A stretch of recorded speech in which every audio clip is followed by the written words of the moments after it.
नमस्कार दोस्तों। आज हम एक और नई किताब लेकर आ गए हैं और आज से हम उसकी शुरुआत करते हैं। ये एक बेहतरीन किताब है जो लेस गिबलिन ने लिखी है और सेल्स के क्षेत्र में सबसे इम्पोर्टेंट बुकों में से एक कहा जा सकता है। तो आइए शुरुआत करते हैं। पुस्तक का नाम है बेचना कितना आसान है, जितना आसान आप बना लो। सबसे पहला अध्याय से शुरुआत करते हैं, बेचना सीखें।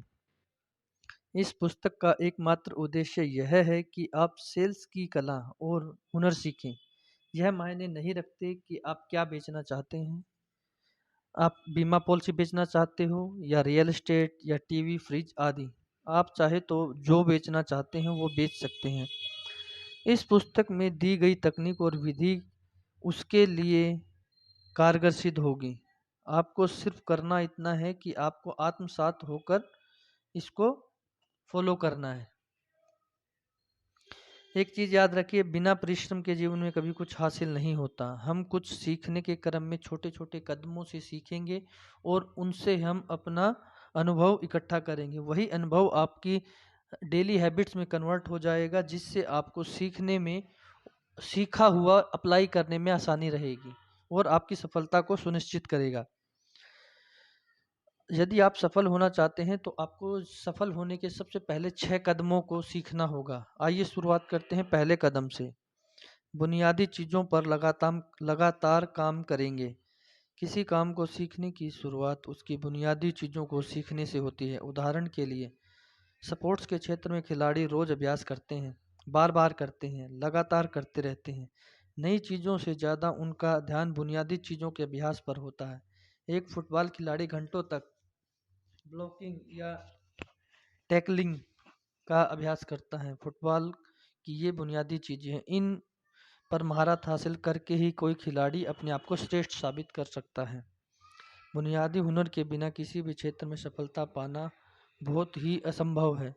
परंतु और सेल्स के क्षेत्र में भी सेम इसी तरह का प्रोसेस है। आपको बुनियादी चीज़ों पर ही काम करना होगा। पॉइंट नंबर 2, जीतने की प्रतिबद्धता। सामान्य लोगों में और विजेताओं में फ़र्क सिर्फ इतना है कि एक विजेता जीत के लिए प्रतिबद्ध होता है, दूसरा कोशिश के लिए प्रतिबद्ध होता है। मैं नहीं चाहता हूं कि आप खुद से यह वादा करें कि आप पूरी कोशिश करेंगे या जी जान लगा देंगे। आप सिर्फ और सिर्फ यह वादा करें कि किसी भी हाल में आप जीत कर रहेंगे। दोनों स्थिति में बहुत अंतर है। सामान्य लोग जीतने की कोशिश करते हैं, वही सफल लोग जीतने के लिए प्रतिबद्ध होते हैं। आपको कोशिश करने पर संतुष्ट नहीं रहना है, जीत के लिए प्रतिबद्ध रहना ही होगा। यदि लोगों का दिल जीतने की प्रतिबद्धता आप में है तो देर सवेर जीत ही लेंगे। इससे ज़्यादा एक सेल्स कर्मी को और क्या चाहिए। पॉइंट नंबर 3, दिमाग खुला रखें। आपको खुद से यह वादा करना होगा कि आप किसी भी स्थिति में दिमाग खुला रखेंगे और नई चीज़ों को सीखने या स्वीकार करने के लिए तत्पर रहेंगे। जिनके पास यह गुण होता है वह हमेशा एक अच्छे श्रोता होते हैं, जिसके चलते लोगों से बेहतर संबंध स्थापित हो जाते हैं। परिणाम स्वरूप इसके साथ साथ काम करने में सहजता महसूस होने लगती है। सफलता के लिए यह जरूरी है कि लोगों के साथ आपके बेहतर संबंध होना और आप नई चीज़ें हुई सीखो हुए गुणों को उनको अनुभव को बांटना। पॉइंट नंबर 4, एक संपूर्ण प्रोफेशनल बने। आपके कामकाज और आपकी वेशभूषा और आपके व्यक्तित्व में एक प्रोफेशनलपन होना ज़रूरी है। एक कच्चे प्रोफेशनल और एक पक्के प्रोफेशनल में बहुत अंतर होता है। एक पक्का प्रोफेशनल आत्मविश्वास से लबालब होता है और वह अत्यंत गुणी होता है। मुझे विश्वास है कि यह पुस्तक आपको संपूर्ण प्रोफेशनल बनने में मदद करेगी। व्यवस्थित रहें। सफल और असफल लोगों में एक बड़ा फर्क यह होता है, जहां एक सफल व्यक्ति हर काम को व्यवस्थित ढंग से करता है, वहीं एक असफल व्यक्ति दैनिक जीवन अस्त व्यस्त होता है। हमें यह याद रखना चाहिए कि हमारे पास असीमित समय नहीं होता। हर प्रोफेशनल का समय सीमा के भीतर ही कोई काम खत्म करना होता है। इसीलिए जिन्हें सफलता की आदत डालनी है वह सबसे पहले व्यवस्थित होने की आदत डालें। मैंने देखा है कि एक आम सेल्स कर्मी का ज़्यादातर समय यात्रा करने या प्रतीक्षा करने में बीतता है। वह इतने अव्यवस्थित होते हैं कि संभावित ग्राहकों की ज़रूरत पर पूरा ध्यान ही नहीं दे पाते। इस स्थिति को बदले बिना सफलता की कल्पना करना बेकार है। यदि उपलब्ध समय का पूरा इस्तेमाल नहीं कर पाते हैं तो आप एक अव्यवस्थित इंसान हैं। कोशिश करनी होगी आपको व्यवस्थित होने की। पैनी नज़र रखें। हम जो देखते हैं उसी पर विचार करते हैं, उसी विचार के आधार पर अपने कदम बढ़ाते हैं। सफलता उन्हीं को मिलती है जो पैनी नज़र रखते हैं, अवसर को पहचान लेते हैं और उसे बेकार नहीं जाने देते हैं, उसका पूरा पूरा फायदा उठाने से नहीं चूकते। अपने आप से यह वादा करना न भूलें, आप जैसे जैसे अनुभव हासिल करते जाएंगे उसका महत्व और बेहतर ढंग से समझ पाएंगे। 1 मिनट के लिए पहले अध्याय का रिकैप। बुनियादी चीज़ों पर काम करना है, जीतने की प्रतिबद्धता रखना है, दिमाग खुला रखना है, एक संपूर्ण प्रोफेशनल बनना है, व्यवस्थित रहना है और पैनी नज़र रखनी है। दूसरों को नीचा दिखाकर खुद को बड़ा मत दिखाओ। बड़ा वही होता है जो अपनी कोशिशों और मेहनत के बल पर सफलता प्राप्त करता है। खुद को बेहतर ढंग से प्रस्तुत करना ही वास्तव में खुद को बेहतर ढंग से बेचना होता है। ये मैं एक बार फिर इस लाइन को दोहराना चाहूँगा। खुद को बेहतर ढंग से प्रस्तुत करना ही वास्तव में खुद को बेहतर ढंग से बेचना है। खुद को बेचना सीखें। अध्याय 2।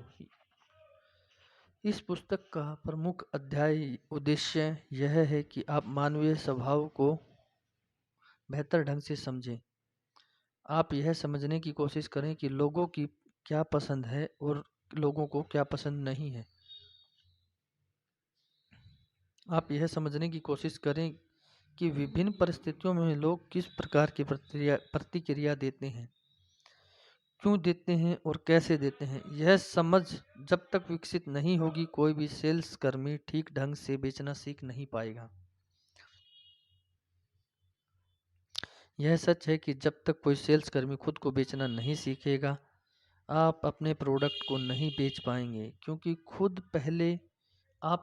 लोग पहले आपको खरीदते हैं, उसके बाद आपके प्रोडक्ट को खरीदते हैं। आज के प्रतिस्पर्धात्मक युग में जब एक प्रोडक्ट दूसरे से कम नहीं होता, वही प्रोडक्ट है जिससे एक बेहतर सेल्स कर्मी बेच पाता है। प्रश्न यह उठता है कि क्या खुद को बेचने का कोई फार्मूला है? उत्तर है नहीं। वही सेल्स कर्मी खुद को बेहतर ढंग से बेच पाता है जो दूसरों को बेहतर ढंग से समझ पाता है। वह दूसरों को समझने या पढ़ने की कोशिश करता है, यह जानने की कोशिश करता है कि उनकी आवश्यकताएं क्या है, वह क्या चाहते हैं, किस तरह की उम्मीद रखते हैं, उनकी रुचि किन चीज़ों में है। जब तक दूसरों के बारे में ज़्यादा से ज़्यादा जानकारी हमारे पास नहीं होगी, हम उनके काम नहीं आ सकते, और दूसरों के काम आना ही वास्तव में खुद को बेचना होता है।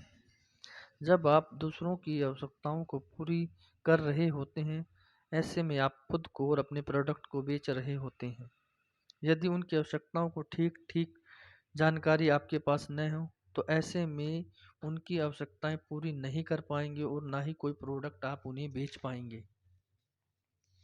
एक सेल्स कर्मी को हमेशा एक बात ध्यान में रखनी चाहिए, लोगों की रुचि खुद में है, न कि आप में। यह बात सब पर लागू होती है। इस धरती पर जितने भी लोग हैं, उनकी रुचि हमेशा खुद में ज़्यादा होती है, न कि दूसरों में।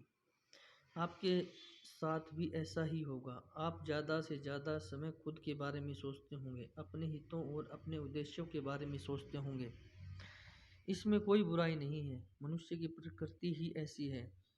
दुनिया का हर इंसान खुद को सबसे महत्वपूर्ण समझता है और अन्य लोगों के साथ ज़्यादा घुल मिल जाता है, जो उससे महत्वपूर्ण महसूस करवाते हैं। आप यह बात हर एक सेल्स कर्मी को याद रखनी चाहिए। इसी बात में सफलता का राज छिपा है। एक सेल्स कर्मी जब भी अपने क्लाइंट से मिलता है तो उसे मैं, मेरा, मुझे और मुझ में जैसे शब्दों का इस्तेमाल नहीं करना चाहिए। इन शब्दों की जगह आप, आपका, आप में जैसे शब्दों का इस्तेमाल करना होगा। जब तक हम दूसरों को महत्वपूर्ण महसूस नहीं करवा पाते, तब तक हम उनसे अपना बेहतर संबंध स्थापित नहीं कर पाएंगे। एक सफल सेल्स कर्मी की यह आदत होती है कि बातचीत के दौरान वह हमेशा सामने बैठे व्यक्ति के बारे में ही बातें करता है। अपने बारे में नहीं। इसमें वह सामने वाले व्यक्ति का ध्यान बांध कर रखता है और अपना प्रोडक्ट बेचने में सफल हो जाता है। मेरा सुझाव है आप इस सिद्धांत को आत्मसात कर लें। न सिर्फ सेल्स के क्षेत्र में बल्कि जीवन के हर क्षेत्र में यह सिद्धांत कारगर रहेगा। अब आप समझ चुके हैं कि लोगों की रुचि खुद में होती है, दूसरों में नहीं। मेरा सुझाव है कि आप इस बात को ध्यान में रखकर आज से ही अभ्यास शुरू कर दें। याद रखें, सेल्स का क्षेत्र भी अभ्यास और मेहनत की मांग करता है। बिना अभ्यास के आप महारत हासिल नहीं कर सकते। अभ्यास के तौर पर आप किसी से बातचीत करते हैं तो ध्यान रखें कि बातों का फोकस सामने वाले व्यक्ति पर ही रहे। उसकी राय, उसके रुझान, उसकी पसंद नापसंद जैसे विषयों पर ज़्यादा से ज़्यादा बात करने की कोशिश करें। मैं, मेरा, मुझसे जैसे शब्दों की जगह आपका, आप में जैसे शब्दों का इस्तेमाल करें। आप महसूस करें कि सामने वाला व्यक्ति उत्साहित हो उठा है। आप उसकी आंखों में चमक देखेंगे, उसके हाव भाव से पता चलेगा कि वह आपके साथ सहज महसूस कर रहा है। एक सेल्स कर्मी के लिए इससे बेहतर अभ्यास और क्या ही हो सकता है। सेल्स के क्षेत्र में वही सफल होता है जो दूसरों में रुचि लेता है, उनकी बातों को ध्यान से सुनता है, उनकी बातों को महत्व देता है। इस बात को ठीक ढंग से समझने के लिए मैं सटीक उदाहरण आपके सामने पेश करता हूँ। उस दिन मैं लुजियाना में यूएसए में एक सेल्स संबंधित सेमिनार में गया था। वहीं मुझे एक बिजनेस कार्ड प्राप्त हुआ जिस पर यह संदेश लिखा था, लेस आपके बताए तरीके से मुझे बहुत बड़ा फायदा हुआ। धन्यवाद डॉन। यह बिजनेस कार्ड से यह पता चलता है कि डॉन एक बीमा कंपनी इक्विटेबल लाइफ इंश्योरेंस में कार्यरत था। मेरी इच्छा सब कुछ जानने की हुई, इसलिए मैंने डॉन से संपर्क किया। वास्तव में यह हुआ कि डॉन ने हाल ही में एक 9 लाख डॉलर की एक बीमा पॉलिसी बेची थी। उस व्यक्ति ने डॉन से साफ तौर पर कहा था कि वह डॉक्टरों के पास जाना पसंद नहीं करता, इसलिए आवश्यक फिजिकल एग्जाम के लिए वह ज़्यादा समय नहीं बिताएगा। यह काम डॉन को कम से कम समय में निपटाना था। डॉन इस बात पे राजी हो गया। डॉन ने सुबह 10 बजे डॉक्टर के साथ अपॉइंटमेंट रखा ताकि क्लाइंट का फिजिकल एग्जाम जल्द से जल्द निपटाया जा सके। लेकिन उस दिन डॉक्टर के क्लिनिक में अफरा तफरी मची हुई थी। एक व्यक्ति बेहद घायल अवस्था में डॉक्टर के क्लिनिक में आया। उसके जख्म से काफ़ी खून बह रहे थे। वह एक इमरजेंसी केस था। डॉक्टर हमेशा इमरजेंसी केस को प्राथमिकता देते हैं, इसलिए उस घायल व्यक्ति के उपचार में डॉक्टर व्यस्त थे। इधर डॉन की जान निकली जा रही थी कि कहीं उसका क्लाइंट उठकर न चल दे। उसके क्लाइंट ने स्पष्ट रूप से यह शर्त रखी थी कि वह फिजिकल एग्जाम के लिए ज़्यादा समय नहीं देगा। उसी वक्त डॉन को मेरा एक सुझाव याद आया जो एक सेमिनार में उसने मुझसे सुना था। डॉन क्लाइंट की ज़िंदगी में रुचि दिखाने लगा। उसने क्लाइंट के बिजनेस के बारे में पूछा, उसके सपनों के बारे में पूछा, उसके परिवार और बच्चों के बारे में जानने की कोशिश की। देखते ही देखते समय कट गया और इमरजेंसी पेशेंट उपचार के बाद बाहर आ चुका था। अब डॉन के क्लाइंट की बारी थी। डॉन ने राहत की सांस ली। डॉन ने मुझसे कहा, क्लाइंट उकता कर चल दिया होता यदि मैंने उसका ध्यान किसी चीज़ में नहीं लगाया होता। बेहतर विकल्प यही होता कि वह अपना ध्यान खुद में लगा कर रखें। इसमें कोई दो राय नहीं कि लोग दूसरों को बेहतर ढंग से समझते हैं, वही खुद को बेहतर ढंग से बेच पाते हैं। 1 मिनट का रिकैप। अध्याय 2। लोगों को समझने की कोशिश करें। याद रखें कि लोगों की रुचि खुद में होती है। मैं, मेरा, मुझसे जैसे शब्दों का इस्तेमाल न करें। आप, आपका, आपसे जैसे शब्दों का इस्तेमाल ज़्यादा करें। लोगों से ऐसे विषय पे बातें करें जिसमें उनकी रुचि हो, न कि आपकी। कोशिश करें कि लोग अपने बारे में बताएं, उनके जीवन से संबंधित प्रश्न पूछें। जब तक आप खुद में विश्वास नहीं करेंगे कि लोग भी आप में विश्वास नहीं करेंगे। सेल्स के क्षेत्र में महत्वपूर्ण कौन होता है? क्या सेल्स कर्मी? क्या उसका प्रोडक्ट? नहीं, महत्वपूर्ण सिर्फ ग्राहक होता है। सेल्स के क्षेत्र में हम क्या हासिल करते हैं इस बात पर निर्भर करता है कि हम क्या प्रस्तुत कर रहे हैं।